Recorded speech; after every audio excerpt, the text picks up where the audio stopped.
Bonjour, bienvenue dans l'épisode 2 du podcast Créer son entreprise. Dans cet épisode, je vais vous parler du fameux esprit entrepreneurial. Mon nom est Christine Nguyen, j'accompagne les créateurs d'entreprises à avoir une vision de leur entreprise et à acquérir un esprit entrepreneurial.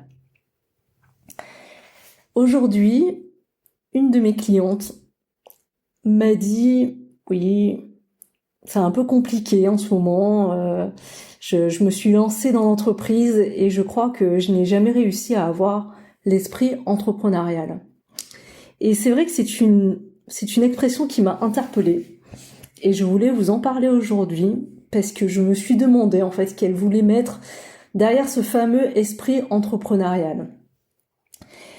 Et c'est vrai qu'en creusant, en fait, il s'agit plutôt de vision globale, un peu de vision financière en fait de l'entreprise, où est-ce qu'on en est à un certain moment, est-ce que l'entreprise est rentable ou pas. Et c'est vrai que j'ai aussi un autre client qui possède une ferronnerie à Nantes, et du coup qui me disait oui, c'est vrai que dans l'absolu je pilote pas du tout mon activité, je sais pas vraiment où on en est, je le sais un peu de manière intuitive. Et du coup je lui demandais mais ça veut dire quoi de manière intuitive? Et du coup il me disait je regarde mon compte en banque, je déduis à peu près la TVA, j'enlève les charges et j'arrive à peu près à une vision ponctuelle de ce à quoi de ma rentabilité. Sauf que en fait ça c'est un instant T. Et ce que je voudrais souligner par rapport à ces deux cas, c'est qu'il n'y a pas de vision, de projection. C'est-à-dire que au-delà de savoir ou pas où on en est le mardi de la semaine de mars, c'est du coup quelle était la prévision annuelle, combien est-ce on voulait avoir en résultat opérationnel, qui est différent du cash d'ailleurs, il faudra que je fasse un podcast dessus. Du coup, quel était l'objectif annuel, quel est l'objectif mensuel, et est-ce qu'on est à cet objectif ou pas, et pour quelle raison. Et ça, c'est vrai que les entreprises, les petites entreprises, voire les micro-entreprises, ont pas du tout cette vision, ou très rarement, et ne prennent pas le temps de la voir, et pilotent un peu à vue. Piloter est d'ailleurs un grand mot, sans vraiment savoir en fait si elles ont réussi ou pas, et elles se contentent en fait de juste le montant qui est sur le compte de résultat, sur le compte bancaire en fait, même pas le compte de résultat, le compte bancaire. Et ce que je voudrais apporter en fait en termes de lumière, c'est que lorsque je dis que il faut avoir une vision claire en fait de son objectif financier, il faut savoir là où on veut arriver en termes de résultats opérationnels. Et c'est facile à dire, mais c'est parce que derrière il y a plein d'hypothèses qui se rajoutent. Et c'est ce que font les entreprises en fait, les grosses entreprises dans lesquelles j'interviens, les entreprises du CAC 40, des grands groupes. En fait, leur premier tableau de bord en fait, c'est le budget. C'est l'élaboration du budget et ensuite ils le remettent à jour en fait à travers des forecasts, des reprévisionnels. Et qu'est-ce qu'il y a dans ces budgets? C'est ce que vous entendez en fait dans les annonces, dans les communiqués financiers, par exemple du groupe Renault, lorsqu'il dit voilà, cette année, fin 2019, nous avions eu tant de résultats et l'année prochaine nous prévoyons 4% de progression sur le résultat opérationnel et plus 10% par exemple sur le chiffre d'affaires. Et ça, comment ils ont monté ça? En fait, c'est un budget. Et comment on monte ça?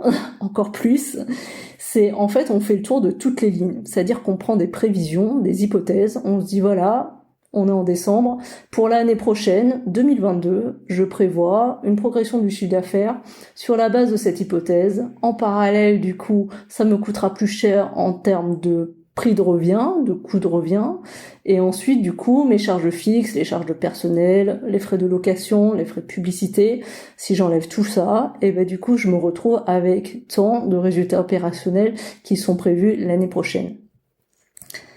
Pourquoi c'est important d'avoir cette vision-là? C'est que du coup ça vous permet d'avoir un objectif, et ce qui est important c'est également de mettre en regard de cet objectif annuel et mensuel, du coup le vrai chiffre sur lequel vous serez arrivé en termes en termes vraiment de tous les jours et de réalité. Et en plus, du coup, de comparer les écarts et de vous dire, ah bah du coup, là je suis carrément à côté de la plaque, bah c'est parce que du coup il y a une pandémie, le magasin a été fermé, pas de chiffre d'affaires, voilà. Mais vous pouvez détecter également du coup des écarts. Et ça, c'est très important de le voir, parce que le cash, le problème, c'est que à partir d'un certain moment, ça va devenir trop technique pour que vous puissiez piloter en fait ce chiffre-là. Parce que si vous voulez le piloter comme ça, vous allez prendre le chiffre qu'il y a sur votre compte bancaire, vous allez enlever la TVA, grosso modo que vous devez du coup à l'État, plus les charges si vous avez des salariés, et du coup ça va être très compliqué d'arriver à quelque chose de précis. Donc il faut faire l'effort, et c'est vrai que du coup c'est ce que je propose dans mes accompagnements, parce que c'est quand même quelque chose de technique, mine de rien c'est un travail, ça demande des compétences en fait, et le faire tout seul c'est, je pense, un peu une perte de temps, probablement pas forcément juste.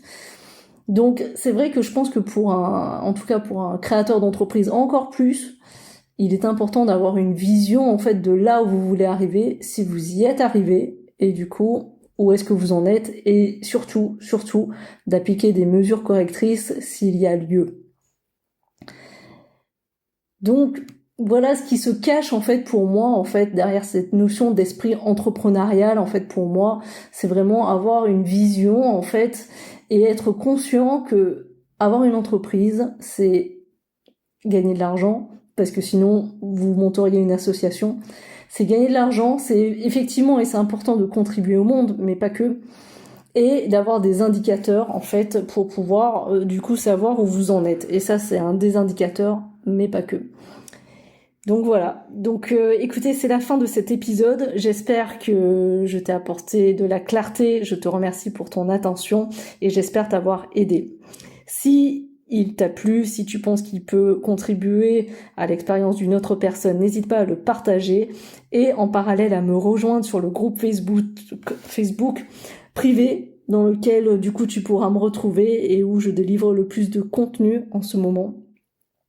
Je te remercie pour ton attention, je te souhaite une magnifique semaine et je te dis à très bientôt pour le prochain podcast de Créer son entreprise. À très bientôt.